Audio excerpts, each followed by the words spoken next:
Bienvenido, Gabriel. Adelante. Bueno, bueno, entonces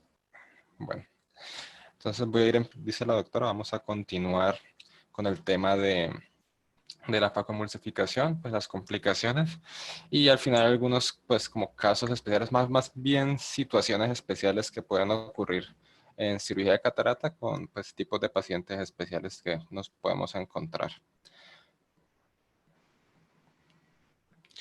Entonces ya en la sesión pasada María Alejandra nos habló un poquito pues de los pasos iniciales, pues como 2/3 de la cirugía más o menos, de la parte de la incisión inicial, luego la capsulorhexis, la hidrodisección y finalmente pues la fragmentación del núcleo y la pues emulsificación del mismo con las diferentes técnicas las cuales existen. Esto ya lo hemos revisado, entonces vamos a partir de esto para continuar con lo que faltaba. Entonces, algo que había que adicionar al proceso de la facomulsificación era el tema de las tinciones de la cápsula. Dentro de las cirugías de catarata pues a nivel mundial se han llegado a idear hasta 5. Son estas dos, el azul de tripán, verde de indocianina, 2 que son violetas que al final fueron retiradas porque no tuvieron buenos resultados, y la fluoresceína, que es otra tinción que se ha descrito que se puede utilizar, ya que pues también se utiliza en la parte pues de angiografías, pero pues su uso intraocular propiamente pues todavía le falta muchos estudios pues para poderse recomendar seguramente. Las que tienen mayor seguridad y pues que se han estudiado más son estas dos, el azul de tripán y el verde de indocianina, y son pues las que se usan. Generalmente las tinciones de la cápsula pues tienen algunas indicaciones, pues está muy a criterio del cirujano si los usa o no, pero sí tienen algunas indicaciones para el uso. Generalmente cuando hay algún grado de compromiso del reflejo rojo, el reflejo rojo pues nos va a permitir visualizar mejor la cápsula anterior para poder realizar adecuadamente una capsulorhexis. Y entonces cuando no tenemos ese reflejo rojo en casos donde hay generalmente cataratas ya maduras o pues maduras generalmente o blancas como son en el caso de las traumáticas, o hay algo en el segmento posterior que dificulte el reflejo rojo como una hemorragia vítrea, un desprendimiento, una hialosis asteroidea, en esos casos pues está indicado. También pues suelen mencionar que está indicado pues en cirujanos que están haciendo pues su curva de aprendizaje para mejorar la capsulorhexis, o cuando se prevén o se está teniendo alguna dificultad en la capsulorhexis en algún paciente pues específicamente ya por características de la cirugía o de la cápsula en sí. Hay varias técnicas para la inyección del colorante para que se permanezca en la cápsula anterior. Generalmente pues, la más descrita es bajo burbuja de aire, que es con la misma cánula, pues se inyecta una burbuja de aire inicialmente, así como ven aquí en la animación, y ya dentro de la burbuja de aire se inyecta el colorante para que dentro de esa burbuja de aire caiga por su peso hasta la cápsula y se quede en la cápsula, que no se difumine pues en el resto del segmento anterior. Vamos a intentar que durante este paso pues haya lo mínimo de difusión de este colorante en el segmento anterior, porque pues a pesar de que es seguro, pues debemos intentar evitar pues posibles complicaciones relacionadas con esto. Es como lo más seguro. Además, autores pues, han descrito otras técnicas para inyección debajo como de una masa de viscoelástico que se puede hacer por separado del viscoelástico o junto con el mismo viscoelástico que se tiñe, o subcapsular, que algunos autores pues en minoría deciden como con una cánula o una jeringa o una aguja inyecta, se difumine dentro y pues ahí llega inclusive a teñir la cápsula posterior. Dentro de estos dos colorantes, pues tenemos, como les mencionaba, el azul de tripán y el verde de indocianina. El más conocido y el más usado es el azul de tripán. El azul nos va a dar una mejor tinción, que es más oscura, intensa y persistente que el verde. Generalmente es el que más estudios tiene, por lo que pues, digamos que tiene la mayor evidencia de seguridad. No se han encontrado complicaciones con respecto al compromiso del endotelio ni de aumento de presión intraocular, que es como lo que más nos preocupa en el momento de esta cirugía, por lo cual de pronto uno lo contraindicaría si hubiera una de estas complicaciones, que en este caso no las hay. Algo que se ha descrito que sí puede dificultar las cirugías con el uso del azul de tripán es que disminuye la elasticidad y aumenta la rigidez de la cápsula, por lo que en el momento de la capsulorrexis puede que también haya un mayor riesgo de rupturas porque es una cápsula un poco más difícil de manejar que si no estuviera teñida. Entonces eso sí está escrito, que puede ir como en contra con esto de que se sugiere para los cirujanos en aprendizaje. Entonces toca como balancear esas dos cosas y ver cuál es el beneficio en sí. También, pues, otras, digamos, complicaciones o situaciones que se presentan con dificultad con el azul de tripán es que puede teñir algunos lentes, especialmente lentes de acrílico hidrofílicos, que pueden tener riesgo de ser teñidos si queda algún remanente del azul en el momento en que se inserta el lente. Y hay algunos reportes, pues esto está ya menos estudiado, pero que cuando el azul se difumina al segmento posterior, hay algunos reportes que indican que puede haber algo de toxicidad retinal en los fotorreceptores, entonces que también puede ser algo de cuidado. Y lo otro que también está bastante estudiado es el síndrome de toxicidad del segmento anterior. Eso no es tanto por el colorante en sí, sino por algunos contaminantes que pueden venir en pues con el material en sí, que pueden generar toxicidad del segmento anterior, que es algo que también hay bastantes reportes, pero más que todo pues cuando alguna tanda del colorante ha sido contaminada con el mismo y se reportan pues varios casos seguidos. Pero en sí, digamos que no tiene ese riesgo, sino que es más por los preservantes o los contaminantes que se puedan presentar con el colorante. Eso con respecto al azul. Con Eh, eh, respecto al verde, Gabriel, también ¿sí? una pequeña intervención en el azul. Hablas allí de una posible toxicidad retinal y Ujú. realmente los retinólogos usan el azul para teñir las membranas y poderlas retirar con mayor facilidad. O sea, Sí, hay que tener en cuenta que cuando se usa el azul, obviamente hay que usar el indicado, porque es que, como hablábamos anteriormente en la sesión pasada, puede haber eh, muchos azules que no sean de la misma calidad. sí, Entonces, allí sí podría hablarse de toxicidad endotelial, retinal, etcétera. Pero básicamente, si se usa el que es la toxicidad retinal o la toxicidad endotelial, pues obviamente no, pues no son de consideración. ok, Eh, Otro punto es que cuando se está usando el azul y el paciente previamente evaluado se pensaba que no tenía pues ningún problema sonular y demás, pero cuando uno ve que ese azul se va para atrás, ¿sí? Pues eso en primer lugar puede obviamente indicarle a uno que allí hay un problema sonular y tener mucho cuidado pues con el desarrollo de esa cirugía y puede dificultar un poquito, dependiendo de la cantidad de azul que se vaya para atrás, pues obviamente porque oscurece el reflejo y demás. Pero que eso se haya visto, que esté relacionado, si es el azul indicado, con toxicidad allá atrás, el retinal, pues la verdad no lo he visto. ¿Ok? ok. Pues, Gabriel, Gabriel, yo sí. quiero participar con algo. Buenos días a todos. Dos cositas. Uno, cuando se coloque el azul, otra cosa importante es no dejarlo demasiado tiempo. Recuerden que uno utiliza el azul en DIMEC para teñir el endotelio. Entonces, si el azul se deja la cámara llena demasiado tiempo y se ha evacuado la burbuja, se puede también teñir el endotelio. Y por otro lado, cuando la pupila es muy pequeñita y de una experiencia personal, Cuando la pupila es muy pequeñita, uno puede colocar el azul por debajo, por detrás del iris. Pero no le hagan presión al azul porque yo ya tuve la experiencia de colocar un poquito más de azul en una paciente con una pupila chiquita que tenía una diálisis y por teñir, detrás del iris, le metí un poquito de presión y teñí el vítreo.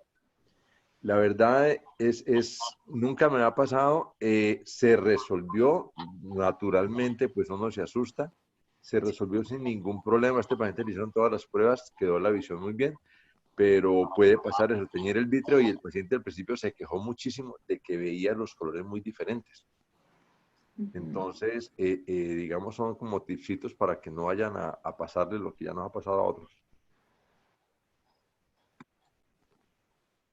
Dale, Gabriel. Ok.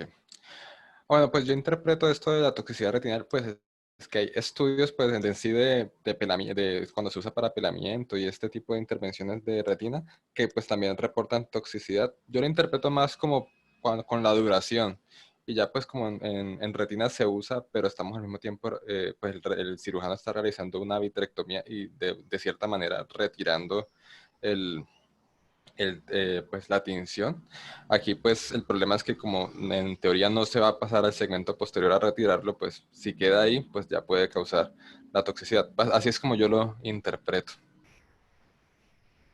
Bueno, En el caso que yo tuve, en donde se fue un poquito hacia atrás, la verdad es que no hubo ninguna consecuencia, pero los reportes que tú estás como mencionando son en casos, sí, de cirugía de catarata y que eventualmente se fue para atrás y hubo problema porque no lo sé, no sí, lo sé. sí. O Sí. sea, hay más estudios con respecto pues a durante las intervenciones de retina, Ajá. pero lo han asociado pues que también puede ocurrir durante catarata. Sí, afortunadamente pues es exótico que se vaya para atrás Mm. eh, el colorante, pero bueno, ya ahí nos estás como anunciando que puede pasar. Yo la verdad en el caso que tuve y el que está mencionando Dieguito, pues no hubo consecuencias posteriores. Ok. Continúa. El otro pues colorante que se usa es el verde de indocianina, que también tiene su uso pues principal en la cirugía de retina para el pelamiento de la membrana limitante. Hay menos evidencia pues que con el uso del azul tripán, pero pues también se ha visto que es bastante seguro, que no genera pues daño endotelial, ni pues digamos con su uso pues digamos rutinario, que no hay daño endotelial y que no hay pues inflamación postoperatoria relacionada pues al uso del verde. Pues, básicamente tiene las mismas características. Bueno, entonces, No lo he visto comercialmente, pues acá en Colombia sí lo he visto en algunos congresos, pero parece que no es tan popular. no, y en Estados Unidos es el único que está aprobado por la FDA para cirugía de catarata es el azul de tripán. Ok. El verde de indocianina lo usan, pero tiene como una indicación como off-label. Ok. Yo lo que había leído, Doc, es que Sí. se usa, o sea, tiene las mismas pues indicaciones y todo, y que es muy parecido al azul, pero que es mucho más costoso. Entonces, por eso es que no se Ah, sí, está también. usando casi en la cirugía. Ajá. Ok. Listo, pero pues es un recurso que también existe. Listo, entonces ya siguiendo con,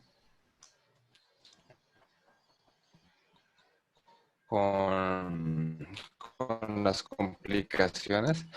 En, en la sección pasada, pues tocamos el tema de las complicaciones que puede haber con la cápsula. Y entonces la complicación principal es que puede haber desgarros de la cápsula anterior, que generalmente pues pueden ser durante la capsulorhexis, la misma capsulorhexis que se vaya, pues el desgarro que no está haciendo la capsulorhexis que se vaya hacia la periferia. Generalmente también es muy frecuente que durante ya la facomulsificación, durante la aspiración o fragmentación, que con la punta del faco pues, se puncione o se agarre la rexis y se desgarre a partir de ese momento, que se puncione con un segundo instrumento o que durante la aspiración también como que se agarre y al jalarse se desgarre. Son posibles maniobras que pueden causar que se desgarre la cápsula anterior. El riesgo del desgarro de la cápsula anterior, pues principalmente es que el desgarro que está ahí anterior se vaya a extender hacia la cápsula posterior y ya puede dar todas las complicaciones y riesgos que da pues un desgarro de la cápsula posterior, que ya más adelante pues vamos a pasar al de la posterior, y pues la inestabilidad que va a tener en el saco capsular por la forma en que se afecta la fuerza que es cómo se distribuye dentro del saco capsular. Las medidas que se toman para corregir esos desgarros o para intentar mitigar su efecto, pues van a depender del momento. Entonces, dependiendo, por ejemplo, es muy diferente si el desgarro se presenta durante la rexis, que de pronto se puede alcanzar, que cuando ya está la rexis hecha y se rompe por acción de la punta del faco. Entonces aquí en esta animación no sé si vieron pues que se está realizando la rexis y pues aquí un poco difícil, pero entonces ahí se fue y se va hacia la periferia. No se puede ver ahí el borde. Entonces es una complicación que hay que tratarla en el momento. Para tratar esas complicaciones en el momento en que ocurre la capsulorrexis, pues han descrito muchas técnicas, pero la más como famosa y conocida es la técnica de Little, que es para el rescate del desgarro mientras está haciendo la capsulorrexis. Entonces, por acá está. Aquí ese video empieza como muy rápido, pero ahí ya ocurrió el desgarro y allí está haciendo la maniobra, que ya la vamos a ver como en cámara lenta para ver cómo es. Básicamente, cuando se tiene pues el desgarro es que la fuerza del vector del desgarro de la rexis va hacia afuera. Entonces hay que contrarrestar esa fuerza del vector haciendo un vector contrario. Generalmente se recomienda agarrar el flap de la rexis de lo más cerca de la raíz posible y alar en una dirección contraria o pues opuesta a la cual se está yendo el desgarro. Pues en este caso el cirujano que lo está haciéndolo hacia la incisión porque el desgarro va hacia la periferia en este vector, y eso hace que oponiendo esas fuerzas hace que el desgarro pues continúe en la dirección contraria y se pueda recuperar para continuar la rexis normalmente, que eso es lo que aquí ya se pudo realizar. Y pues como vieron al inicio, aquí se ve pues lento, pero en realidad es una maniobra que suele ser rápida y se fue, hace la fuerza hacia la incisión, pues hacia el vector contrario, aunque tiene que tener en cuenta el cirujano pues que en esa parte está Sí, la fuerza se debe hacer logra recuperar. centrípetamente, ¿no? Sí, Hacia el centro, y una cosa muy importante es revisar que la cámara anterior esté bien presurizada. sí, sí. Llenarla muy bien de viscoelástico y Uh-huh. rescatar alando esto hacia el centro. Sí, sí, la idea es que pues el viscoelástico nos va a permitir pues realizar todas las maniobras de la capsulorhexis pues más fácilmente y que se pueda desplazar más fácilmente ese flap, y además pues que va a presurizar para que la presión esté contrarrestada con la presión que hace pues el cristalino y el segmento posterior.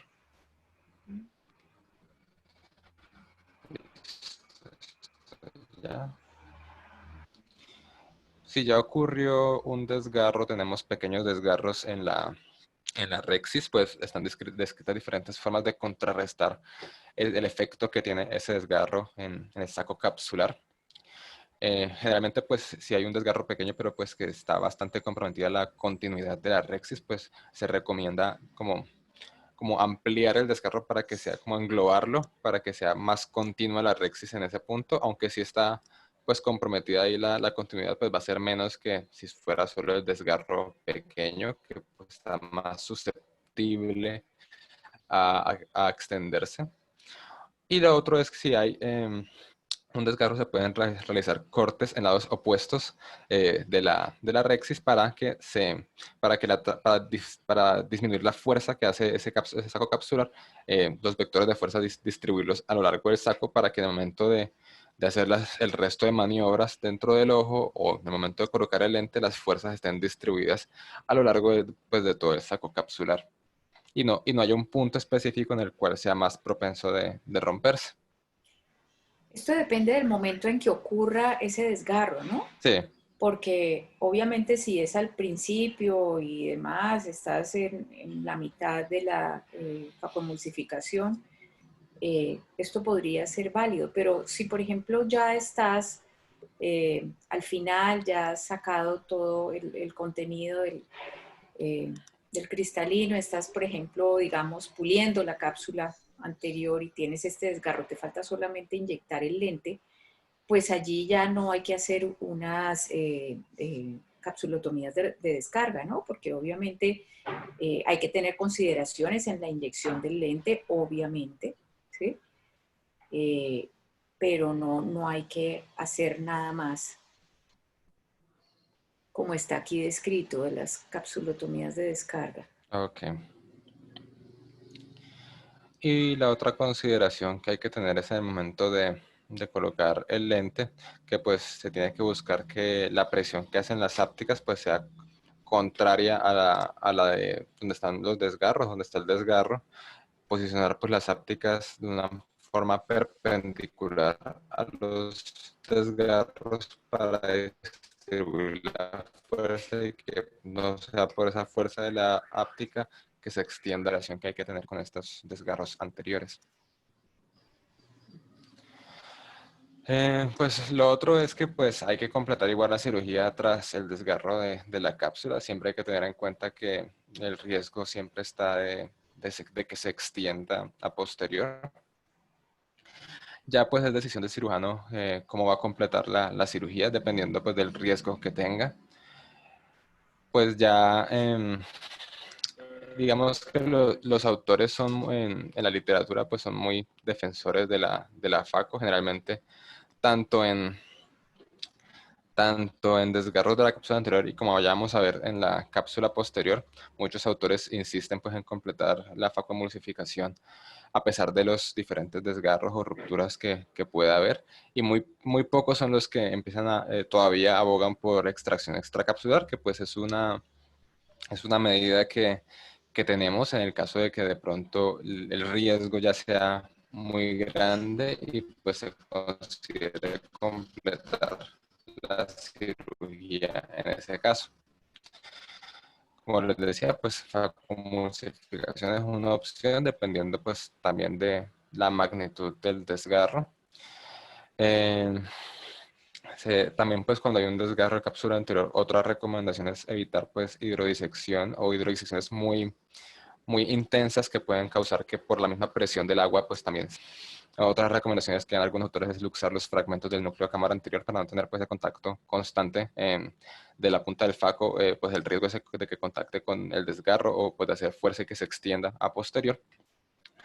Y pues en general el uso de viscoelástico dispersivo, que en general si lo tenemos disponible, pues para cualquier complicación que ocurra en el segmento anterior durante cirugía, pues es una buena medida. Generalmente pues se recomienda por las acciones pues propias del viscoelástico dispersivo, que es como su nombre dice, como dispersarse como una malla en el segmento anterior que nos permite el endotelio. Entonces casi en todas las complicaciones que tenemos en el segmento anterior, el uso viscoelástico dispersivo está indicado. Otras medidas que recomiendan autores, bajar la altura de la botella, pues para no para disminuir la presión que se está haciendo sobre la cámara anterior y el segmento anterior, parámetros bajos de flujo y vacío. Pues algunos autores recomiendan diferentes técnicas pues que causan menor fuerza sobre, es más que todo conservadoras durante la cirugía. Eso en el caso de los desgarros de cápsula anterior. Esto pues aquí veíamos pues una extracción extracapsular y aquí pues cuando se luxan los fragmentos a la cámara anterior para completar la facomulsificación, que puede haber más daño al endotelio, por lo cual ahí sí está claramente indicado el viscoelástico dispersivo y pues mucho cuidado con el endotelio. Y ya ahí pasamos a la ruptura de la cápsula posterior. Algunos autores lo mencionan como la complicación intraoperatoria más frecuente que se produce en todo tipo de catarata. Puede ser una catarata dura, puede ser una catarata blanda.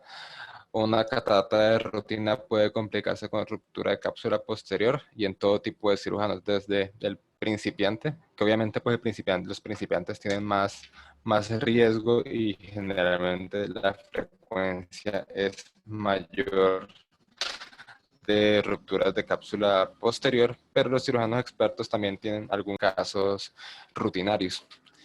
Y pues que el tipo de catarata pues también va a ir de la mano de la ruptura de cápsula posterior. Algunos tipos de catarata tienen mayor riesgo de ruptura de la cápsula posterior. Las cataratas más maduras, cataratas traumáticas, cataratas polares, todas estas van a tener más riesgo. Hay varias complicaciones, varias dificultades que hay que tener en cuenta en el momento de una ruptura de cápsula posterior. Como primera, pues dependiendo de la magnitud de la ruptura, nos puede causar la imposibilidad de completar la cirugía como estaba prevista y de implantar lente en saco capsular, lo que nos obligaría a buscar alternativas para implantar el lente en diferentes ubicaciones. Y las diferentes complicaciones postoperatorias que pueden comprometer el pronóstico, posibilidades que pueden pasar y que en la ruptura de cápsula posterior aumenta el riesgo. Todo esto pues edema macular, desprendimiento de retina, elevación de la presión, desprendimiento coroideo, hemorragia vítrea, endoftalmitis, todo esto basado en que se está interrumpiendo la separación entre el segmento anterior y el segmento posterior y que puede haber, por una parte, paso del vítreo de la cavidad vítrea al segmento anterior, o que los diferentes fragmentos del núcleo, que en casos que no se hayan terminado de aspirar o emulsificar, pueden pasar al segmento posterior y causar también sus diferentes complicaciones. Entonces, como les decía, hay varios factores de riesgo para presentar ruptura de cápsula posterior, generalmente según los tipos de catarata. Generalmente aquí no es tan frecuente en nuestro país, pero en otras latitudes sí, el síndrome de pseudoexfoliación, cataratas postraumáticas que tienden a ser cataratas blancas, cataratas polares posteriores, pues como la catarata va a estar pegada ahí a la cápsula posterior y la cápsula va a ser más sensible, más delicada en estos casos. Lenticonos posteriores, pacientes que tengan antecedentes de cirugía de vitreoretina, cataratas hipermaduras y pacientes que tengan fragilidad sonular. Y pues adicionalmente pues el cirujano pues que de pronto todavía no sea experto en la cirugía. La incidencia puede variar, según lo que les digo de si es experto o no, pues desde 0.7 en cirujanos expertos hasta 14% en principiantes, residentes, que puede ser, que es como la frecuencia, incidencia pues reportada. La ruptura varía mucho dependiendo de factores asociados. Depende de la magnitud de la ruptura, si es una ruptura pequeña o una ruptura grande. Depende si hay pérdida de vítreo o no hay pérdida de vítreo durante la ruptura de la cápsula posterior. Depende también el manejo de si es antes, durante o después de la facomulsificación, o sea, de la aspiración de los fragmentos. Depende también si hay o no caída del material cristalino al vitro, que eso ya es una complicación que ya no se puede manejar pues pues, desde la parte del segmento anterior en la cirugía. puede ocurrir en cualquiera de estos momentos, pero es más frecuente durante la emulsificación de los fragmentos, porque la punta del faco va a ser pues generalmente el factor más, como más de riesgo para la presentación de la ruptura de la cápsula posterior, la manipulación de la punta del faco durante la cirugía. Generalmente hay muchos factores que pueden causarlo. El atrapamiento directo por la punta del faco, como es el caso en esta imagen que tenemos acá, que aquí se pinzó la cápsula posterior y luego ya genera pues una ruptura pequeña. Cuando hay algún cambio en la hidrodinámica de la cirugía, que haya mucha presión en la cámara anterior, que puede ser eh, que haya un cambio en la hidrodinámica, que no que haya un aumento de la presión, sino que haya disminución de la presión, que sea más fácil que la cápsula se venga hacia adelante, con flujos de aspiración altos generalmente, o alturas de infusión muy bajas. Como ya les mencionaba, cuando un desgarro anterior se extiende hasta la posterior, pues va a ser también frecuente que pase. No solo con la punta del faco puede haber ruptura, también con manipulación con un segundo instrumento, con un chopper, o inclusive durante la irrigación de aspiración también puede ocurrir ruptura de cápsula anterior. Puede ocurrir básicamente en casi cualquier momento de la cirugía.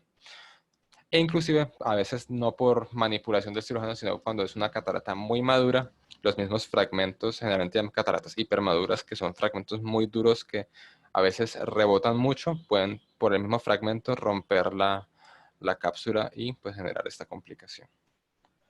Gabriel, eso último que acabas de decir, pues yo no estoy de acuerdo. De hecho, el doctor Robert Osher tiene en sus como videos magistrales uno en donde incluso pone piedritas a rotar allá dentro del saco a altas velocidades y muestra cómo esto no causa ruptura de la cápsula posterior. Entonces, por más de que tú tengas un fragmento que lo veas como filudo, pues que tenga vértices, el fragmento en sí no causa ruptura de la cápsula posterior. Es la maniobra que tú haces para captarlo, etcétera, pero el fragmento en sí, no. Ok, listo. Okay. Y como les mencionaba en otras partes de la cirugía, durante la irrigación aspiración, por excesivo vacío, por pinzamiento por la boca de la aspiración, que hay que recordar que siempre durante la irrigación y aspiración, ya sea con bimanuales o con la pieza de faco, siempre tenemos que tener visualización de la boca de aspiración para evitar que ocurran estas complicaciones. Si hay irregularidades de la punta, generalmente se ha escrito que durante la irrigación y aspiración es más frecuente cuando se están aspirando las masas por debajo de la incisión. Pues este es el caso de una con bimanuales, pero por ejemplo si fuera una faco que estuviera aspirando por debajo de la incisión principal, ahí como la manipulación es más difícil, puede haber más riesgo de que se pince la cápsula posterior y ahí alarla y causar una ruptura. Por eso es mejor en estos casos buscar otra vía para aspirar, como puede ser el caso de bimanuales, que por una incisión de las auxiliares se puede entrar y aspirar esas masas que quedan debajo de la incisión o debajo de o cuando se está haciendo la limpieza debajo de la cápsula anterior también, porque se pierde algo la visualización. También es frecuente que pueda pasar durante la hidrodisección. Como ya les mencionaba antes, pues la fuerza que se hace, la presión que se hace al inyectar pues este líquido, pues generalmente agua o solución balanceada en este espacio, puede hacer que se rompa la cápsula posterior y ahí generar la complicación que de pronto se puede percibir por la dinámica del movimiento de la catarata durante los pasos siguientes, o puede pasar inadvertida hasta pues ya visualizarla directamente. Esto pues generalmente cuando se hace excesiva presión o en cataratas polares, que esta parte va a ser más susceptible de ruptura. El riesgo pues va a ser la caída del núcleo y también cuando hay ampliación de la incisión sin aplicar viscoelástico, como les decía, eso cambia toda la presurización de la cámara anterior hay una despresurización súbita que puede causar también que haya ruptura de la cápsula posterior. Entonces, teniendo en Perdón, cuenta... Gabriel, Sí, déjame intervenir en algo. Devuélvete un momentico la diapositiva. esta o la anterior. Esta. Ok. Para los residentes, sobre todo, cuando habla Gabriel de la presurización, es que en condiciones normales la presión ejercida a la cápsula anterior, desde el cristalino y desde la cámara anterior, digamos, mantiene un nivel. Cuando yo disminuyo el volumen de cámara anterior, tengo una presión relativa mayor del cristalino y viceversa. Entonces, cuando yo hago una incisión con una presión más alta del cristalino, va a tender siempre a abrirse. Por eso es importante mantener la cámara anterior. Y se ve, por ejemplo, en esas cataratas intumescentes, donde hay presión desde la parte de atrás. A veces con la sola incisión es suficiente para que se vaya la cápsula. Entonces, por eso una maniobra en esas cataratas intumescentes que son muy llenas de líquido es entrar y con el quisitoma, apenas son la incisión, aspirar para disminuir presión. Ese fue un tip del doctor Centurión que fue buenísimo cuando presentó lo de la bandera argentina, que yo no sé si Gabriel va a hablar más adelante de eso. Sí. Lo otro es, hace un par de años, vi un artículo muy interesante, no recuerdo pues la referencia, sobre FACO en residentes y decía que los dos momentos donde más se presenta ruptura de cápsula en oftalmólogos en formación es durante la irrigación-aspiración y durante la emulsificación del último fragmento. Entonces, hay tipsitos para esto y yo no sé, más antes lo va a tocar Gabriel, pero por ejemplo, cuando uno está haciendo la FACO, ya fragmentó y está con el último, usted puede con un instrumento Romo recostarlo literalmente en la cápsula posterior y hacer la FACO a nivel de plano pupilar. Y eso le disminuye mucho la posibilidad de que apenas aspire el fragmento se venga a la cápsula. Lo otro es en esta figura que está presentando Gabriel, la verdad no es muy frecuente, pero sucede por el volumen que se aplica estando el cristalino dentro de la cápsula todavía. Ahora, una de las cosas que se puede hacer aquí, y me gusta hacerlo, lo adopté como parte de mi rutina de FACO, es no hacer la hidrodisección inmediatamente después de la capsulorhexis. Me gusta hacer primero un túnel y ya con el túnel hecho puede uno hacer la hidrodisección. Eso le quita volumen al cristalino, disminuye mucho la posibilidad de que esto suceda y adicionalmente, por visión directa, tú puedes saber exactamente dónde vas a hacer la hidro. Entonces, una hidrodelaminación muy dirigida.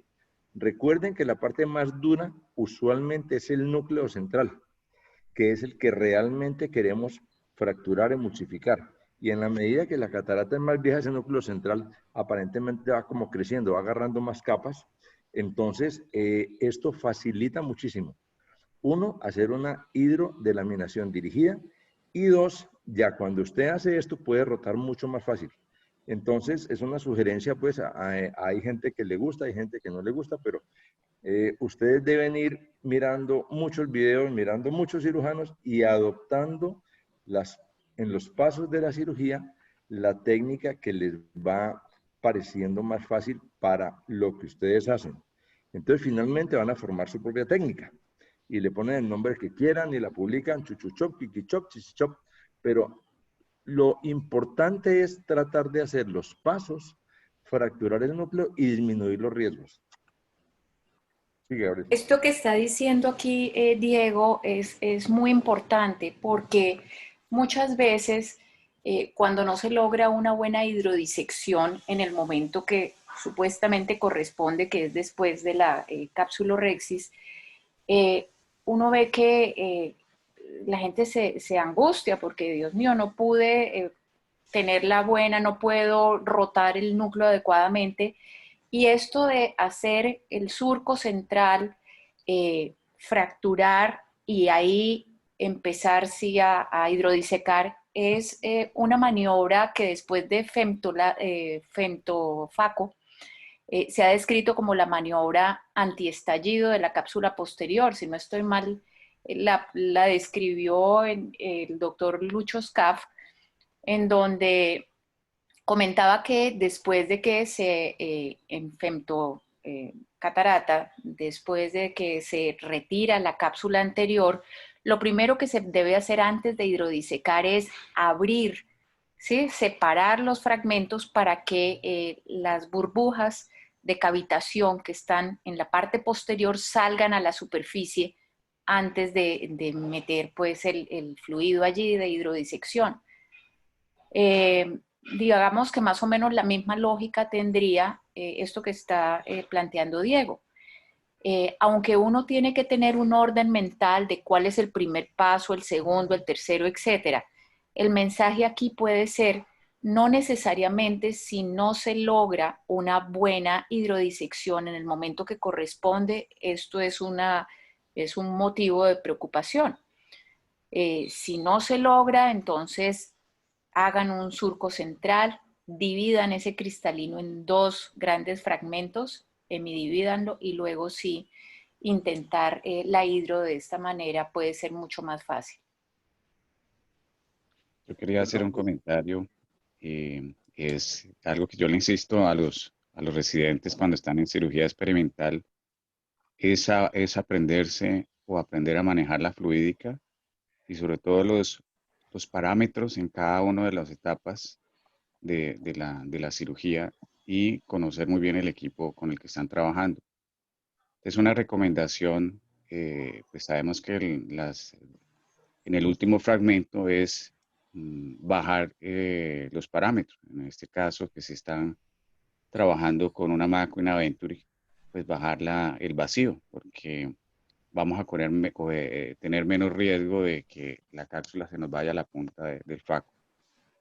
Y aunque los equipos hoy en día pues, han avanzado muchísimo y ya digamos que tienen sensores que evitan que hagan surge, pues de todas formas, si nosotros estamos conquistando con unos vacíos de 300 en el momento de la conquista, pero si ya estamos en el último fragmento, pues uno puede pedirle al instrumentador que le baje ese parámetro a 200, 250, dependiendo cómo uno se vaya sintiendo.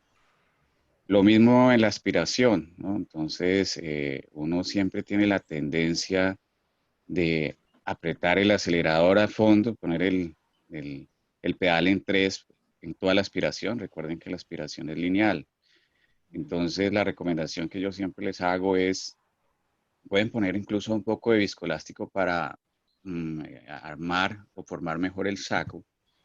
Y otra es, si están con doble aspiración, con bimanuales, es llevar un poquito en la bimanual que es cargada de la irrigación y ponerla a nivel del saco para que el mismo líquido que va entrando pues vaya empujando la cápsula hacia atrás.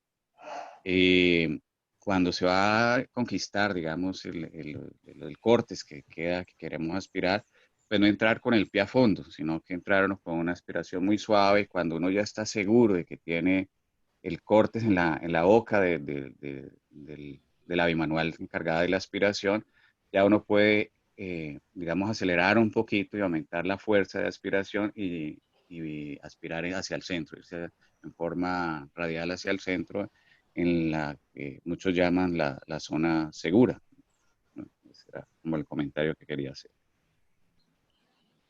Listo. Bueno, entonces tenemos todas esas medidas como para evitar que ocurra la ruptura de cápsula posterior, pero hay casos en los que igual ocurre. Entonces, lo más, pues para indicar un buen manejo de la ruptura de cápsula posterior, pues lo primero es saber identificarla pues tempranamente. Obviamente, pues si ya la visualizamos directamente, pues el desgarro en la cápsula posterior generalmente es con el brillo ya como llamativo del reflejo rojo pues del fondo del ojo durante la facomulsificación, durante la cirugía. Entonces, pues ahí ya vamos a visualizar directamente el desgarro. Pero hay otros signos que nos pueden hablar de una sospecha de una ruptura capsular antes de visualizar el desgarro. Generalmente si durante el momento de la cirugía hay una profundidad como espontánea súbita de la cámara posterior, que haya cambios también súbitos en la dilatación pupilar. Generalmente, si hay aumentos de la midriasis, o que puede ser también disminución de la midriasis, de hecho es que haya cambios pues, de la dilatación. Generalmente cuando hay una alteración pues como de la facodinamia durante la cirugía, generalmente va a ser más difícil, si el desgarro es lo suficientemente grande, pues generar vacío es como más complicado. El material nuclear pues va a ser más difícil de ser atraído y de ser emulsificado, porque hay todo un cambio en la dinámica de los fluidos por esa ruptura que ocurre. Generalmente, pues, un núcleo que de pronto era móvil, pero que en algún momento ya se vuelve como más rígido, también puede ser un signo sugestivo de que hay una ruptura, porque pues, estás afectado pues, esa movilidad pues, del saco capsular, dentro del saco capsular. O cuando ya hay lo contrario, pues un balanceo excesivo de los fragmentos o el saco en sí, de toda la estructura sacocapsular, cuando hay mucho balanceo de las estructuras y que antes no había, o pues si no es una dehiscencia sonular, pues puede ser también sugestivo de ruptura de cápsula posterior o de ambas cosas. Entonces, aquí un videito pues, para mostrar cómo este evento. Entonces, tenemos pues este video pues que se está haciendo una facoemulsificación. Aquí están haciendo pues los surcos. Y pues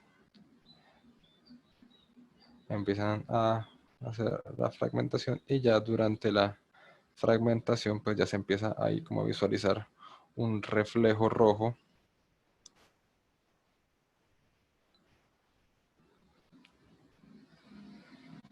Pero Gabriel, ahí pues una todavía. pregunta ahí, Gabriel. Sí, ¿Qué técnica está haciendo el cirujano y en qué posición está operando?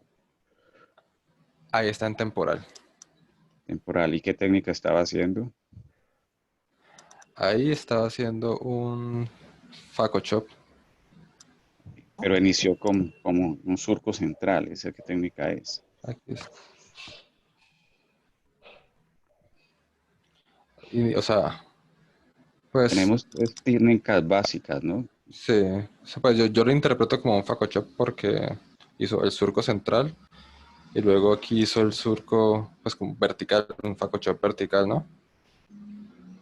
Bueno, no sé si algún residente quiera hacer alguna anotación, porque es importante que ustedes sepan las técnicas. O sea, estamos viendo ahí un video y estamos intentando identificar qué fue lo que pasó. Ese es un stop and chop.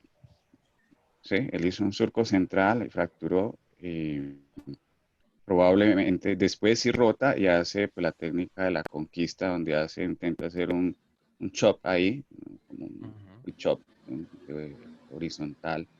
Y parece que ahí, según lo que estoy viendo en el video, si ahorita lo puedes repetir. Pues en el comentario que hacían durante el video, pues es que aquí ya se ve claramente la ruptura. Pero en el comentario que mencionaban decía que probablemente en alguna de esas maniobras iniciales es que se causó la ruptura. Gabriel, perdón, rompió con el faco. Y se Sí, alcanza a ver la ruptura cuando está terminando el surco. un surco muy profundo. Lo que pasa es que no se dio cuenta que rompió con el faco y sí, cuando hace esta ahí. maniobra amplió. Pásalo otra vez y se ve al final de la punta, en la parte superior izquierda, se ve el agujerito antes de Ahí que él cuando saque él el abre, faco. ¿no? Ahí Cuando está. intenta separar. Ahí. Esta, ¿no? Mira ahí. Ese es. Ahí Esa es la está. ruptura. O sea, la ruptura ya está. Lo que pasa es que no se dio cuenta. Imagínate, con una ruptura empezar a hacer esto, pues obviamente es ampliar Lo la ruptura. amplía. Y en un cristalino blando, ¿no? Porque no es un cristalino tan duro. Entonces, se confió tal vez, uno como cirujano se confía, hace un surco muy profundo en un cristalino muy blando, ¿no? Tal vez una o dos pasadas hubiese sido suficiente, ¿no? Bueno, ese es uno de los errores que puede cometer uno Claro. como No, cirujano. Gabriel, tú dijiste ahora que la ruptura es complicación de todo, de residentes, de avanzados, de todo, y realmente es cierto, porque uno va viendo que en la medida que uno se coge confianza, hace el surco más hondo, opera cataratas con muchísimo más grado de dificultad y ahí es donde uno empieza como a encontrarse otra vez. Y el día que uno se está jactando que lleva tantas facos sin romper cápsula, esa semana le aparece el demonio. Entonces, conservar los pasos, o sea, la soberbia de nosotros es grande y me incluyo, pero uno tiene que tratar de hacer la técnica lo más seguro y estar verificando cada paso qué es lo que está haciendo. Pero mira que ahí el cirujano hizo lo adecuado, ¿no? Él se dio cuenta Sí, y, eso, o y- sea, y- sí se equivocó, pero como que supo conservar la calma ya cuando identificó la la ruptura. ruptura y pues hacer los pasos, pues, Entonces que por escribe los ejemplo, tiempos. Lo que pasa es que sacó la pieza de aquí voy a mano, devolver. mira que O sacó sea, antes, no, ya ahí está poniendo el viscoelástico antes de sí, retirar. Eso íbamos a... aquí identificó la ruptura. A volver un Ajá, poquito metió el más. viscoelástico en Dejó la pieza de paracentesis. Faco. Aquí, Ajá, pues ya les voy a hablar un poquito más de los pasos, pero aquí se Sí, deja la pieza de Faco que esté irrigando sin aspirar. Y ya ahí ya mete el mete el viscoelástico. viscoelástico Ujú. para darle pues, para normalizar la presión ahí a nivel del segmento anterior. Y ya una vez pues aquí mete el viscoelástico, ya una vez mete el viscoelástico ya puede retirar la pieza de Faco. sí, pero yo creo que ahí el pecadito fue que no detectó la ruptura capsular a tiempo, hizo la Mm, Y fractura con la cápsula fracturó, rota. sí. O sea, ya después lo manejó muy bien, pero no identificó en el momento adecuado la rupturita, que era muy chiquitica. Entonces probablemente ha podido hacer todas estas maniobras con más facilidad. Esto no es tan fácil. Uno de pronto lo ve hacer esas maniobras en un video y todo salió bien y está editado, pero la verdad es que el nivel de estrés es bastante grande cuando uno tiene rupturas con tanto fragmento Cristalino cristalino adentro. adentro. Ujú. Fue en la sala 2. eh, Y aquí, y aquí pues lo que deciden hacer es hacer una especie de extracapsular. Lo que hace es que amplía la incisión, aunque es una incisión eh, casi que córnea clara, pues la amplía como para hacer la extracción extracapsular. Gabriel, más que extracapsular, porque Ah, ya fue Faco, esa maniobra se hace para tratar de extraer los restos de fragmento. cristalino sin necesidad de meterle Sí, presión, porque cuando haces irrigación-aspiración le estás metiendo presión a la cámara anterior y eso puede aumentar la ruptura y además hacer que ese montón de pedacitos de cristalino se vayan al vítreo y genera unas inflamaciones importantes. Entonces, Lo esa que maniobra que pasa, hizo él es mantener el viscoelástico atrás para sacar todas esas restos que quedan corticales con con mínimas maniobras. hay que tener mucho cuidado con esas expresiones porque pues así como salen los fragmentos, también el vítreo sale el y vitro. esa, sí, esa tracción puede ser muy peligrosa para la retina. Entonces, digamos que ahí con el asa se está ayudando a deslizarlos más que una presión que podría traer mayor consecuencia sí, en segmento posterior. Sí, yo quisiera como participar de la discusión. Buenos días, Adelante. Merceditas y colegas. A ver, esto, como dice Diego, claro, es muy bueno verlo ya en los videos y le sirve a uno para criticar y aprender, ¿no? Porque uno siempre está aprendiendo. Pero ya, digamos, en cirugía hay que estar pues con la cabeza muy fría para poder tomar la mejor decisión. Para los residentes, digamos, lo más importante es sospechar que algo está funcionando mal, que algo anda mal. Ya lo mencionó Gabriel en el listado, es decir, cuando uno pues ya ve la ruptura, pues digamos, ahí por ejemplo se puede ver, es más fácil, pero hay unos signos indirectos que lo mencionaba Gabriel, es cuando uno trata como de emulsificar los fragmentos y no puede, como que le cuesta trabajo, como que no puede rotar el núcleo. Ahí, ante la más mínima sospecha, uno debe parar. Así como en el stop and shop, que uno hace el surco y para, aquí también, ante la más mínima sospecha, parar y evaluar qué está pasando. Y si se detecta pues la ruptura, manejarla. Ahora, el manejo es muy variado, depende como de cada caso, en qué paso de la cirugía esté uno. Pero yo creo que hay un principio fundamental y es lo más urgente, digamos, lo más urgente cuando se presenta esto es si hay restos de núcleo, poderlo sacar sin que el núcleo se vaya, sin que el núcleo o los fragmentos de núcleo vayan hacia la cavidad vítrea, porque los fragmentos de núcleo no se reabsorben, ni en cámara anterior, ni en la cavidad vítrea tampoco. Si hay algunos resticos de corteza, digamos que el ojo se inflama mucho, pero finalmente la corteza se reabsorbe. El núcleo o fragmentos de núcleo no se reabsorben e implican un segundo procedimiento, de modo que las decisiones deben ir, digamos, encaminadas inicialmente a poder extraer los fragmentos nucleares. Y otro aspecto importante a tener en cuenta es tratar de preservar la cápsula anterior, porque en ese sitio es donde se va a implantar el lente intraocular.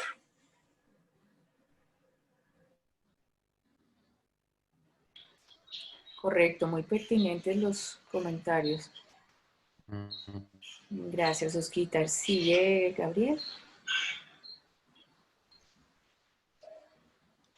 Listo. Y pues ahorita vamos a hablar de esto también, pero aquí ya continúa siendo vitrectomía anterior, que pues tiene que ser muy para retirar todos los restos del vítreo. Ahí pues se inyectó los restos de vítreo que todavía. Y ya acá coloca el lente, que lo coloca como intentando en el sulcus, intentando capturarlo ahí. Ahí estás intentando como hacer la captura y limpiándolo. Listo. Un comentario que quiero hacer aquí es que uno no tiene que, a pesar de todo, poner el lente para salir uno tranquilo de la cirugía. Si no hay certeza de que hay una buena remoción, ¿sí? Del vitrio allí, de los fragmentos, allí me pareció ver como que todavía había algo de corteza.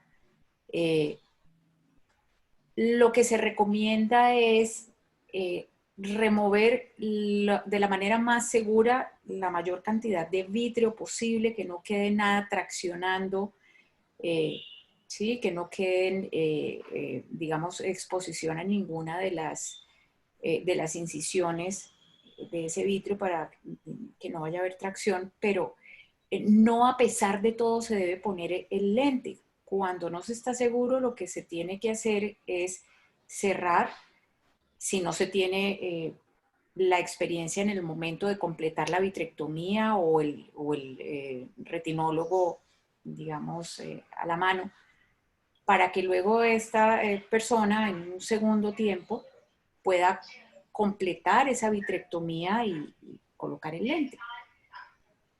Entonces ese mensaje de que no necesariamente y a pesar de todo uno tiene que poner el lente para estar feliz, creo que es válido porque muchas veces es mucho más difícil trabajar con ese lente adentro para el cirujano de segmento posterior que luego insertarlo secundariamente. Sí, creo que el comentario de Mercedita es muy válido. Nada de actos heroicos. No, lo que hay que hacer es lo que sea más seguro para el paciente, también dependiendo de la experiencia del cirujano. O sea, uno trata pues hasta donde sea posible de que el paciente salga con su lente, pero si no se puede, pues no se puede. Es decir, digamos, si no queda nada de cápsula o queda muy poca cápsula, yo trato de, en la misma cirugía, implantar un lente de fijación escleral si las condiciones están dadas. Si no, no. Si no, uno no tiene por qué angustiarse de que tiene que salir con el lente. En esta cirugía, tal vez yo era, bueno, como decía, hablar sobre ya videos es más fácil, pero digamos que en el caso de la incisión, yo hago incisiones corneales normalmente, pero cuando tengo este tipo de complicaciones y necesito tener una incisión más grande, yo no amplío la incisión corneal, yo hago una nueva incisión limbal, como si fuera una extracapsular, como si fuera una incisión de extracapsular, y no lo hago porque hacer una incisión de 6 o 7 milímetros en la córnea genera mucho astigmatismo, entonces prefiero no ampliar la incisión corneal, sino hacer una nueva incisión limbal. Muy válido esto. Manejar luego estos astigmatismos altísimos, pues obviamente es bastante difícil, aunque el paciente pueda llegar a quedar con su lente intraocular. Bueno, muy bien. Con respecto al manejo, y aquí me parece muy interesante que ustedes escuchen diferentes formas de hacer los manejos y de gente con experiencia, porque pues modestia aparte, los que estamos aquí ya tenemos muchas canas haciendo esto. Yo, en lo personal, normalmente no hago incisión corneal. A mí me gusta mucho la incisión limbar y me deja muy tranquilo. Y cuando tengo una ruptura capsular, si yo veo que tengo un buen soporte capsular, coloco el lente. Pero si no, yo en vez de hacer una fijación escleral, yo normalmente, si quedan algunos restos, yo espero unos 3 meses y sobre los restos que normalmente se fibrosan, con mucha frecuencia se puede colocar un lente. O sea, esa es la importancia, decía el doctor Piñeros, de tratar de mantener lo que más se pueda la cápsula anterior. Si usted puede en un primer momento colocar el lente como en ojal en la cápsula anterior, genial. Si los restos que quedan, porque a veces se va diametralmente, se va en la cápsula, sobre esos restos se pueden colocar en el sulcus apoyado un lente, pero a mí en lo personal me gusta esperar unos 3 meses que esté fibrótico porque siento que le da más resistencia. Ahora, sé que mucha gente lo coloca de entrada y les va muy bien. A mí me da un poquito más de susto, pero como decía Oscar muy bien, esto depende de la experiencia y habilidad de cada uno.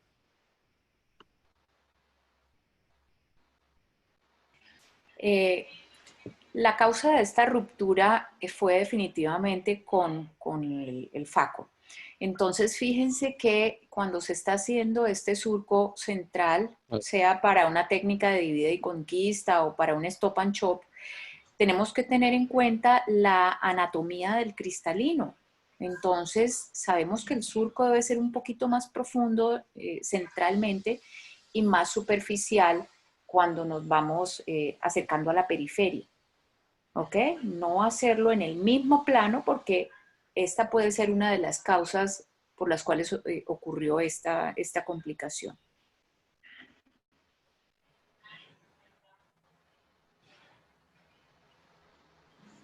Listo. Bueno, entonces seguiremos.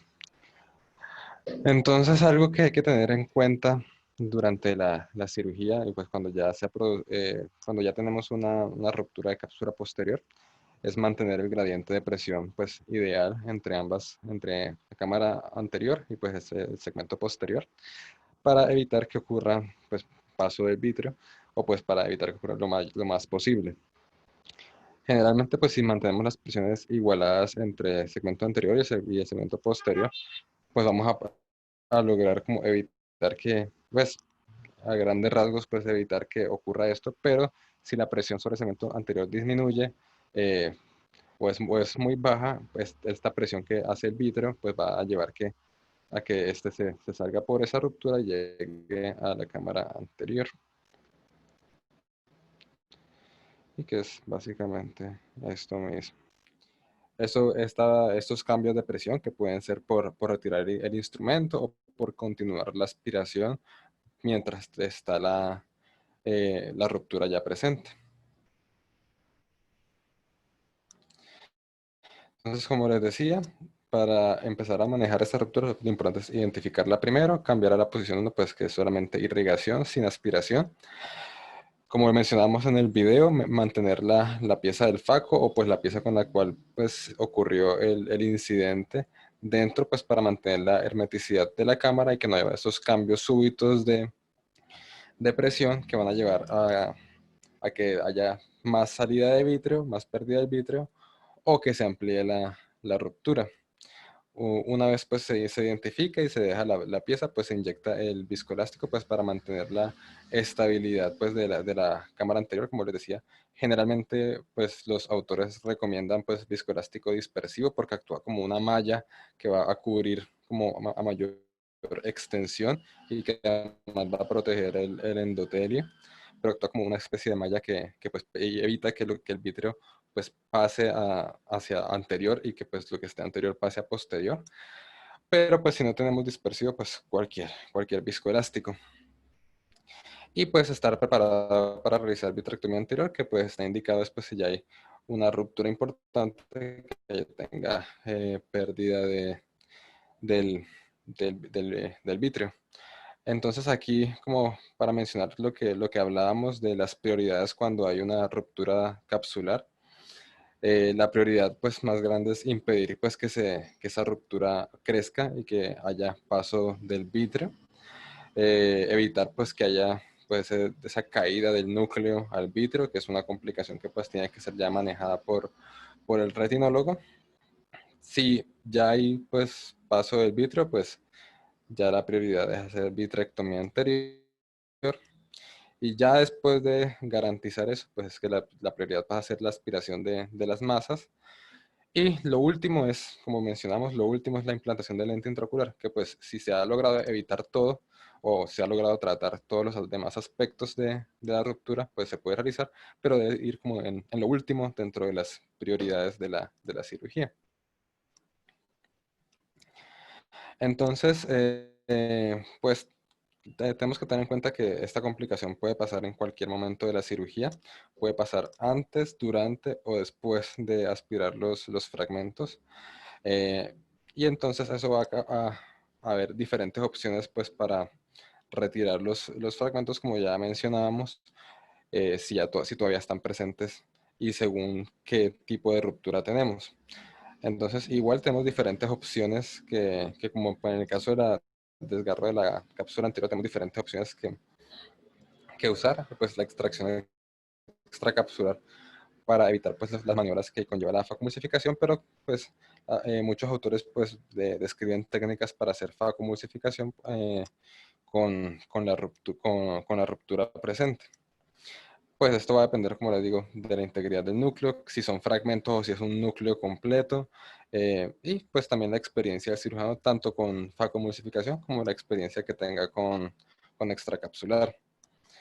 Generalmente, si se hace facomulsificación, pues lo que recomiendan son una facomulsificación bastante conservadora, con flujo de aspiración bajo, botella baja, vacío pues relativamente bajo, pues el poder de ultrasonido 30-40 y pues siempre con abundante viscoelástico, preferiblemente dispersivo. Y pues también algunos autores recomiendan pues en cámara anterior por todo el contacto que hay con la cápsula posterior si se hace pues en el saco capsular. Y un mensaje importante pues que siempre lo vamos a encontrar en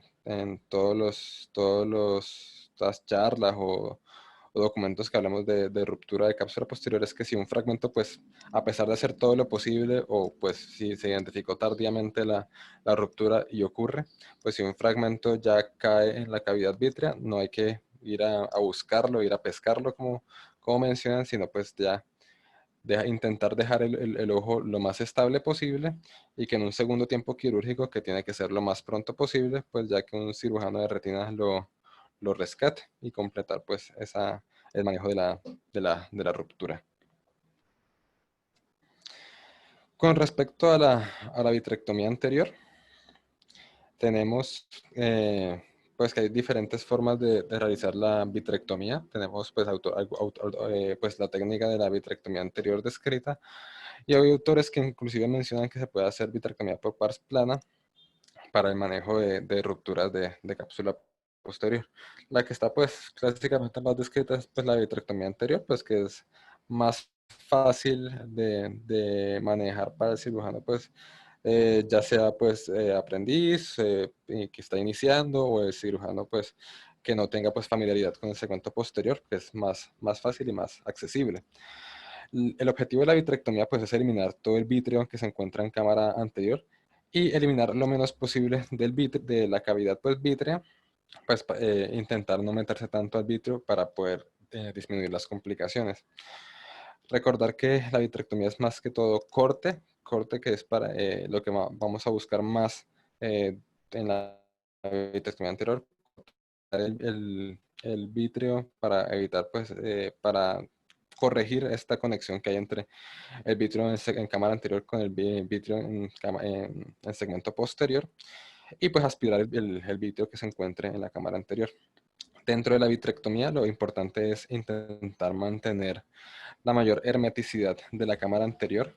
Inclusive, muchos autores dicen que hay que cerrar la incisión principal por la cual se encontraba trabajando y abrir una nueva incisión para hacer la vitrectomía. Y lo recomendado es empezar la vitrectomía dirigiendo el vitrectomo o el vitrófago al punto donde está la ruptura, siempre con la boquilla de aspiración o de corte, mirando hacia arriba, y cortar en ese punto donde está la ruptura para eliminar esta conexión que hay entre la cámara anterior y la posterior, y como una especie de alar el vítreo que se encuentra anterior hacia posterior, y no que haya tracciones intentando jalar el vítreo de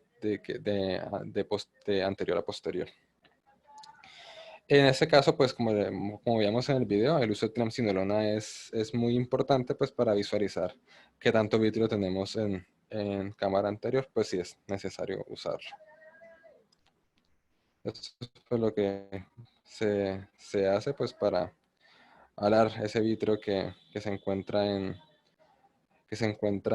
anterior, y alarlo como hacia posterior a través de la ruptura, que es donde dirigimos la punta del vitrectomo. Y ya luego pues de hacer eso sí se puede limpiar pues a mayor profundidad la cámara anterior.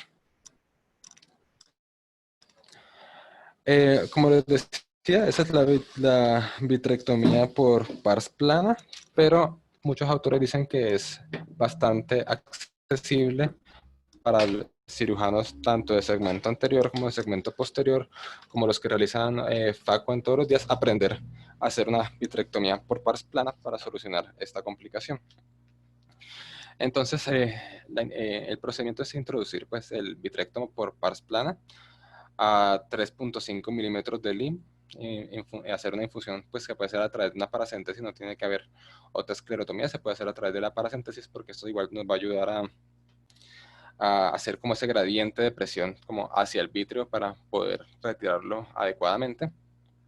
Los parámetros: infusión de 35-40, flujo de 18, aspiración de 80-100. Los cortes, que son los más importantes, siempre tienen que estar a lo máximo que da el equipo, pues que generalmente pues en los equipos humanos de 2500 o más. Y siempre, como igual que en la vitrectomía anterior, la boca del vitrectomo siempre hacia arriba, excepto pues cuando está debajo de la cápsula, pues que tiene que ladearse un poco pues para no romper más la cápsula. Y pues la ventaja que tiene esta vitrectomía por pars plana es que digamos se mantiene un poco más la hermeticidad de la cámara anterior, y pues permite ese paso pues del vítreo de anterior a posterior pues más fácilmente pues mediante esta técnica. Esto es como un comparativo, pues aquí es mucho texto, pero un comparativo entre la vía anterior y la vía pars plana. Básicamente, la ventaja más grande de la anterior es que es más sencillo y más fácil de realizar, más fácil de aprender para el cirujano, pero la complicación es eso de mantener la hermeticidad de la cámara anterior, que puede ser difícil pues si tenemos varias incisiones que entran al ojo en la cámara anterior, y pues la manipulación para no la manipulación para no atraer el vitrio hacia cámara anterior, pues cuando lo que uno busca es alarlo hacia posterior. Y pues las ventajas de la pars plana, que es evitar eso, que es más fácil pues atraerlo de anterior a posterior, que es más fisiológico por esta misma forma, pero la desventaja es que sí puede tener un poco más de entrenamiento, aunque pues los que abogan por esa técnica dicen que no es tan complicado.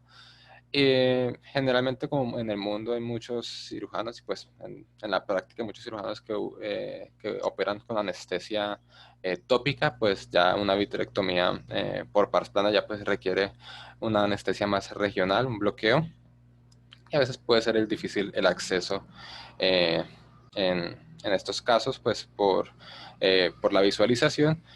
Y pues los riesgos, pues digamos, si el cirujano no está entrenado, puede tener riesgos de desgarrar la retina y pues encarcelar el vitro en la esclerotomía. Este es un video, otro video, pues es rápido que les mostraré.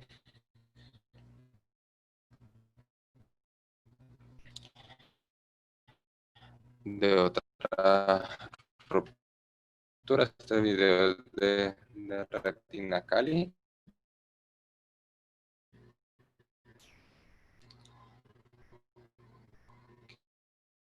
¿Qué ocurre la ruptura? Es un poco descentrada, pero la ruptura aquí ocurre.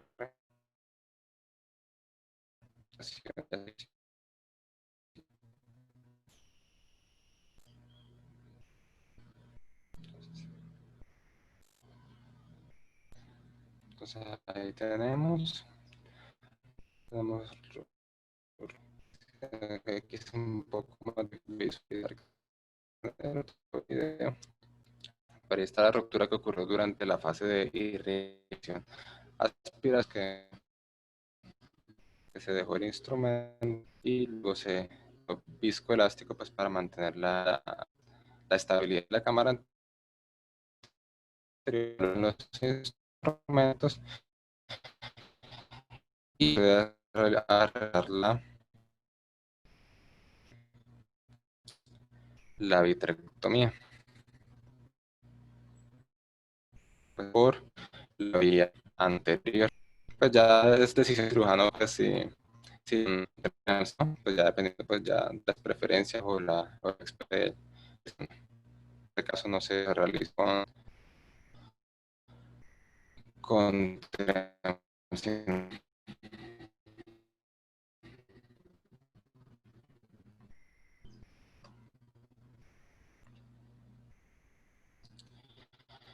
y pues como un resumen que he mencionado, tiene que tener la presión de la cámara, esos bisásticos se mantiene la presión estabilizada. Esto es una recomendación que dan algunos autores de suturar la incisión principal, pues según lo que he visto pues esto es la recomendación es pues para mantener más la hermeticidad de la cámara anterior.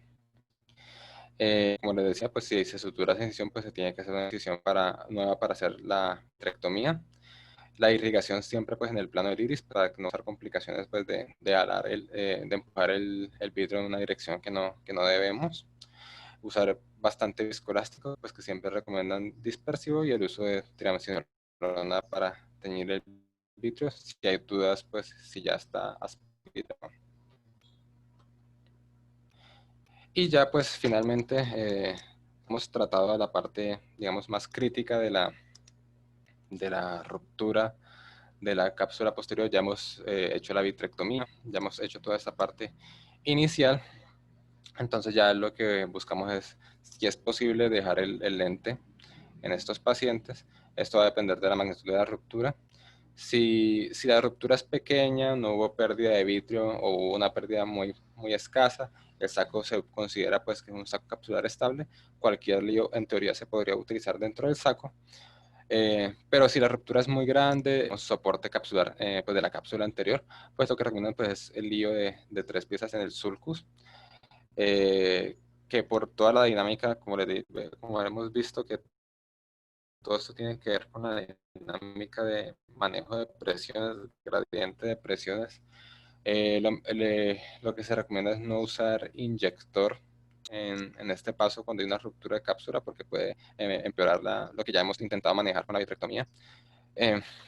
Mejor con pinzas, intentar pues hacer una captura óptica, que después tenemos como las ápticas en el sulcus, pero intentar empujar la óptica, pues ya sea como sostenida por sostenida por esa capsulorhexis de la cápsula anterior, o tener una áptica por dentro y una áptica por fuera. Y pues siempre hay que tener en cuenta que como aquí cambia la posición efectiva, hay que tener en cuenta la posición efectiva en el momento pues de calcular el lente que se va a dejar en sulcus, pues que es diferente el lente de sulcus del lente que se encuentra en el saco capsular. El poder va a ser diferente. Y pues aquí no lo menciono, pero pues también está pues la opción de lentes de fijación escleral, pues que sí requiere un poco más de experiencia en el tema. Gabriel, Gabriel, una pregunta antes de que sigas. Gabriel, ¿cómo es lo de la corrección del lente que vas a implantar? ¿Qué tanto le aumentas o le bajas al poder del lente? Ok, pues primero hay que tener en cuenta que el lente, primero antes pues de hablar también de la posición efectiva, es que el lente va a ser, pues, generalmente tiene una constante diferente, entonces hay que tener eso en cuenta antes de colocarlo. Va a ser el cálculo diferente. Y generalmente si no recuerdo mal. ¿Qué pasa con el lente cuando, porque la biometría calcula el lente Sí. ubicado en el saco? Si el lente lo implantamos en el surco, el lente queda un poco más retirado de la retina. ¿Qué pasaría con ese paciente? Tiene que tener un poder mayor. O sea, si tú lo dejas con el mismo poder y el lente está más retirado de la retina, ¿cómo quedaría el paciente? Un poquito miope, ¿no? Sí, claro.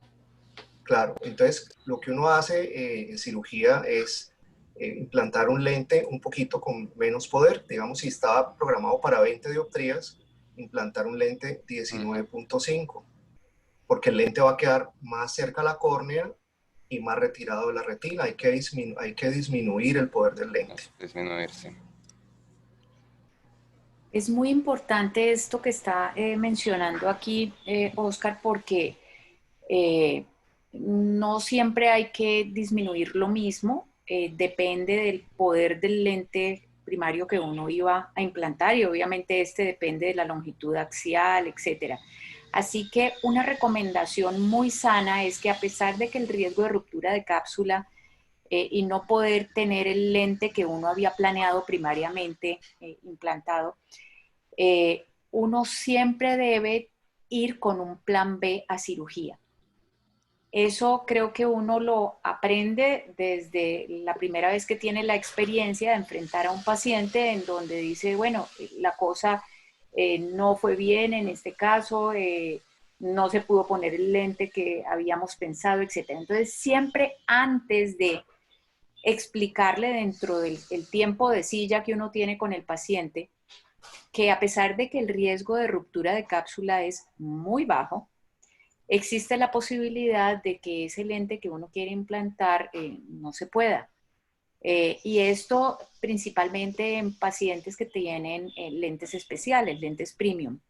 Bueno, pero independiente de eso, siempre uno tener el lente del plan B, habiéndolo calculado previamente y sabiendo que está allí de reserva, para que en el momento de la angustia y demás no tenga uno además que decir, a ver, pásenme la biometría, a ver, yo veo, fulanito, hay este lente disponible. No, no, doctora, no hay este u el otro, nada. Uno debe ir idealmente, porque obviamente pues no todos los medios donde operamos pueda tener esta disponibilidad, pero ese sería el escenario ideal. Ir con un lente de backup para sulcus previamente calculado y habiéndole al paciente indicado dentro de las recomendaciones o dentro de las posibles complicaciones antes de operarlo, decirle que esto, aunque es muy raro, podría pasar. Bueno, de esa manera todo de verdad fluye más fácil. Hay una tabla del doctor Warren Hill, ¿sí? Mejor dicho, hay muchas en donde tú te puedes meter y calcular cuál sería la potencia del lente en sulcus versus la que tú intentabas implantar en VAG. Ok, sí. Bueno, entonces te recomiendo que tengas ese chancuquito siempre a la mano y siempre lo consideres, ¿no? Ok, listo. Bueno, y ya para terminar la parte de ruptura de cápsula,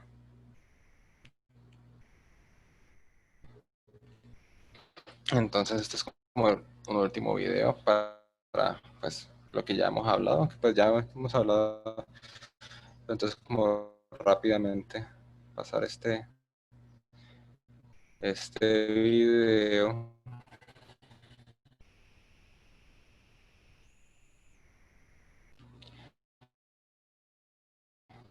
Después vemos, bueno, a devolverme un poco. Estamos pues, el cirujano haciendo un surco inicial.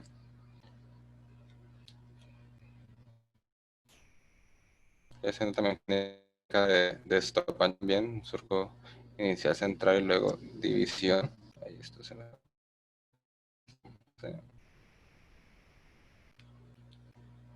Y ahí vemos que el cirujano empieza como a sentir que hay algo malo en la división, como que el núcleo no se está dividiendo adecuadamente como él pensaría, pero igual como que todo no ve nada, entonces sí, con la cirugía, ahí sí va a volver un poquito, como un cambio en la dilatación de la pupila, que puede ser también como sugestivo de que algo está pasando y como que los fragmentos no se están moviendo como ahí se vio, como era, pero igual como que luego continúa y sigue bien, entonces él sigue,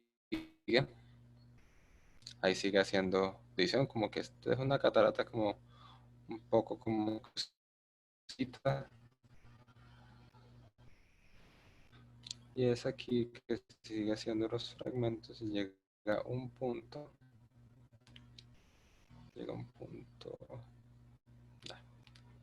por aquí que los fragmentos se empiezan a comportar, ahí se fue un fragmento como hacia atrás y ya se empieza a ver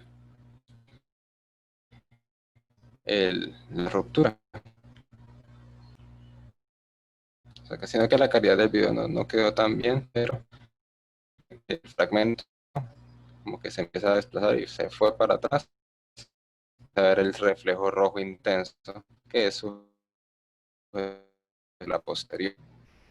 Entonces ahí recordamos, significa, se deja la pieza de faco dentro, dispersivo, caliente, para la estabilidad de la cámara. Ya luego toca ver qué hace con esos frenos. Aquí en este caso, si decide hacer una nueva incisión. Aquí estaba operando con anestesia tópica, entonces decide hacer un bloqueo subtenoniano para poder hacer una incisión a nivel pues más limbar, más escleral, y poder hacer también la extracción pues de los ahí hace la incisión, ahí entra la cámara, ahí empieza a movilizar los fragmentos para ver intenta como empujar mediante la inyección, pues ya luego se ayuda con las pinzas. Y finalmente los termina retirando con estas pinzas.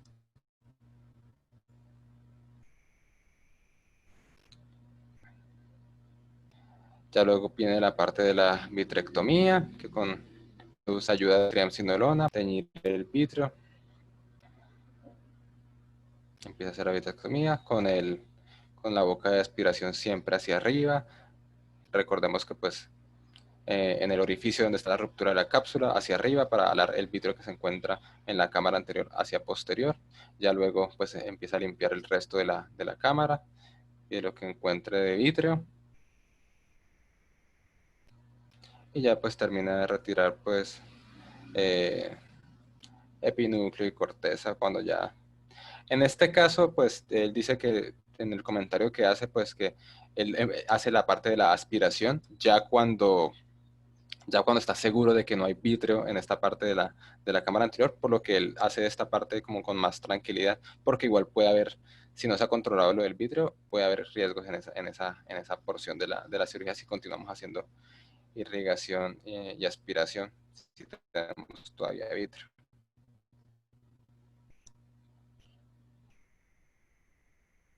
Y ya pues inserta el lente en sulcus. Y aquí también busca hacer como una... Bueno, y aquí cierra la incisión por donde hizo la cirugía. Ahí este era un lente tórico, entonces ahí lo coloca al eje que estaba el cilindro e intenta hacer la captura óptica, que como les digo puede ser con la óptica en la cápsula Rexis o una óptica por fuera y una óptica por dentro. Y pues cerrar Ese la no es un incisión. lente tórico, Gabriel. ¿No? No. Mira, mira y verás, ese no es un lente tórico, ese es un lente de 3 Sino piezas. que yo Y fíjate con esa yo ampliación interpreté que por esto tuvo que que decía el hacer. cilindro. Sí. Y que no No, sería prudente poner un lente y tórico estaría ahí, ¿no? contraindicado. Aunque sí. Contraindicado, porque es un lente que va allí al sulcus, por más de que ahí no se puede, pero por más de que se abotone el lente a la cápsula, pues es un riesgo de que ese lente se rote, que no, sí, o sea, tórico ahí no sería una indicación, y por eso es lo que Ok. les comentaba anteriormente. Siempre cuando uno tenga un lente premium, dentro de ellos el tórico, por ejemplo, si llegara a suceder esto, Ujú. es mejor poner un lente de 3 piezas convencional, ¿sí? Porque obviamente ahí cambia todo. Uno ha tenido que ampliar, o ahí se ve que se amplió el tamaño de la incisión, etcétera. O sea que no cuenta los cálculos iniciales de ese lente tórico. Estaría contraindicado ponerlo. Ok, sí, yo lo interpreté por esa medida de cilindro que él menciona ahí, pero de pronto es más como con las incisiones que está realizando. Listo. Eso como para resumir lo que ya habíamos visto y ya con eso terminamos ruptura de cápsula Ruptura. posterior y vemos otras complicaciones. Bueno, ¿cuánto Bueno, te queda de tu charla, Gabriel? bastante todavía. Ok. Hay pues de complicaciones no mucho más, es esto de retropulsión y hiperpresión que incluye pues hemorragia supracoroidea.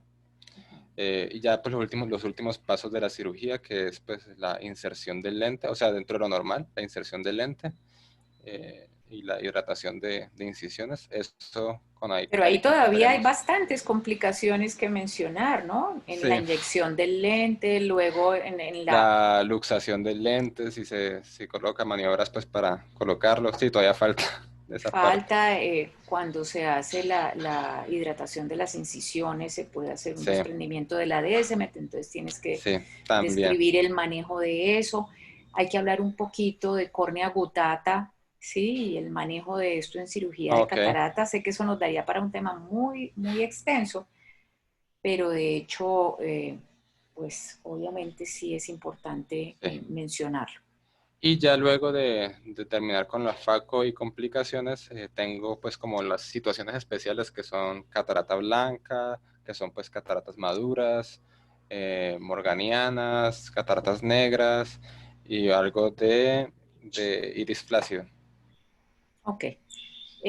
Yo creo que el próximo segmento vamos a terminar con las complicaciones. Ya sabes que hay que mencionar esto que Sí, ahorita hablamos. Y ya luego seguiría María Alejandra pues con el resto del tema que no se alcance a desarrollar, ¿no? Entonces vamos Ok. viendo. Sí, A dependiendo ver. de qué tanto alcancemos. Perfecto. Ok. Bueno, Gabriel, muy bien, muchas gracias. Miren la Listo. importancia de apoyarse en videos, ¿sí? Las imágenes son demasiado importantes para aprender y no olvidar este tipo de recomendaciones. Así que síguete apoyando bastante en videos mientras sea posible. Ok, Y doctora. ojalá que grabemos nuestros propios videos, ¿no? O sea, que Sí, sean sí. Por nuestros, supuesto. ¿no? Tú debes tener, Gerson, bastante material, ¿cierto? Sí, yo intento grabar hasta donde más puedo en el hospital. Aquí en la clínica hay un poquito más de dificultad para grabar, pero sí tengo algunos videos Que que podrían pueden servir aquí en rayar esta parte en didáctica, etapa. Sí, exactamente. así que ya, para que se pongan de acuerdo, por favor. Listo. Bueno, muchísimas gracias, Gabriel, a todos. Muchas gracias por los aportes y que acaben de tener un feliz resto de semana. Bueno, Muchas gracias, doctora, que esté muy bien. cuídense mucho.